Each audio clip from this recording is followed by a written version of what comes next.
This is Charlotte Forrester with the Main Trend News, and I'm here with the founder and director of the People's Party, Nick Brana. Nick, how are you doing? Doing great. And Nick, what brings you here today? Center for Political Innovation Conference just happened, just wrapped up. It was a fantastic gathering here in Chicago, and I'm very happy to have been a part of it. Very proud to have been a part of it, to have spoken, and to have heard so many other people who are so dedicated and so lucid about what needs to happen. And before you were an organizer for the People's Party, you organized with the Democrats. Is that correct? I did. I worked with establishment Democrats till I learned better. And then I worked with Bernie Sanders because I'd worked with establishment Democrats. They asked me to lobby the superdelegates for them, win support for them. And that's what led me, in fact, to start the People's Party. So my work with the superdelegates, when I saw how utterly horrific and corporate control the Democratic Party is. And unfortunately, that control extended even to Bernie himself because of the way that he betrayed the campaign's underlying principles of independence from big money, from billionaire money, when he started our revolution. He asked me to help him start our revolution, but shortly afterwards tried to take big money at it. And what was the biggest revelation within the Democratic Party that most people do not know about?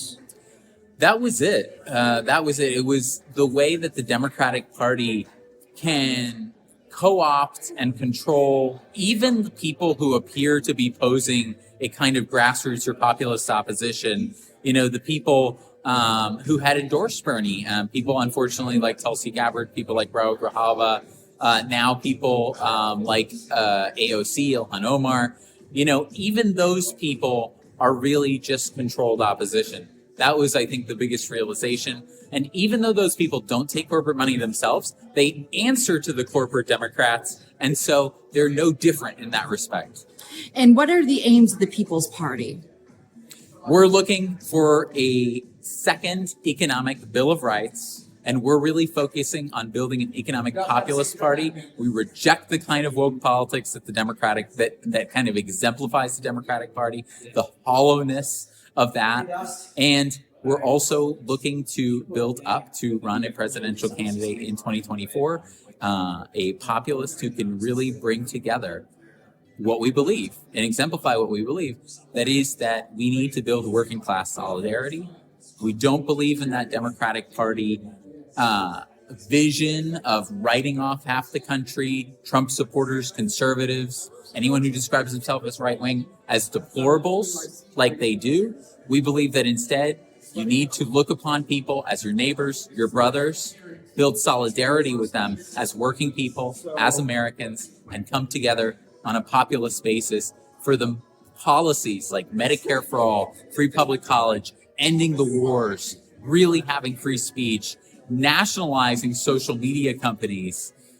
That is what we believe, and we think that all of those policies having supermajority support across the public, that this is a time when people are waking up, and that kind of alliance across traditional ideological divides that the establishment has driven and maintained, that alliance can be built now, and it can be unprecedented, and we could cause a huge disruption and disturbance in the system, if not win. And what kind of advice would you give to of a populist organizer, those who want to build a populist coalition? I'd say look at people. Don't look past the labels that are used to divide us. One of the things that, and one of the people who I consider a mentor is Ralph Nader. Of course, the consumer icon, ran for president a number of times. And he has helped advise me and us as we've built the People's Party. And and one of the first, in our first conversation, he handed me a book of his called Unstoppable, the Emerging Left-Right Alliance to Dismantle the Corporate State. And there he talks about this concept of descending the abstraction ladder, getting away from the labels that are used to control and subdivide us, and instead speaking to people about the very fundamental issues, those economic issues that affect all of us. The fact that inflation now, of course, the price of rent that nobody can afford, the fact that we don't have a living wage in this country. The last time it was increased was under the Bush administration. The fact that our healthcare is tied to our employment in this country, and that reduces working power, keeps people in jobs they don't want to for decades, they don't want to have, and that mistreat them. Those things, the fact that we don't have healthcare, we're the only really major, very wealthy country that doesn't have a single payer system. I would say focus on those things, because whomever I speak to, and I've been to more than a dozen states, in the last few years, whoever you speak to, you can find common ground, whether it's a conservative, whether it's a progressive, whether it's a socialist, whether it's a Trump voter, whether it's a Biden voter. You can almost always find common ground when you talk about those issues and you make it about those issues. And what would you say is your favorite part of the conference today?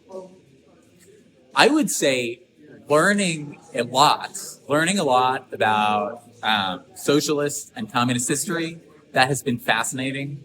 Also, the ability to hear so many people who are so clear in the fact that imperialism is at the core of the empire here and of the international system abroad and of capitalism, and the imperative to challenge imperialism.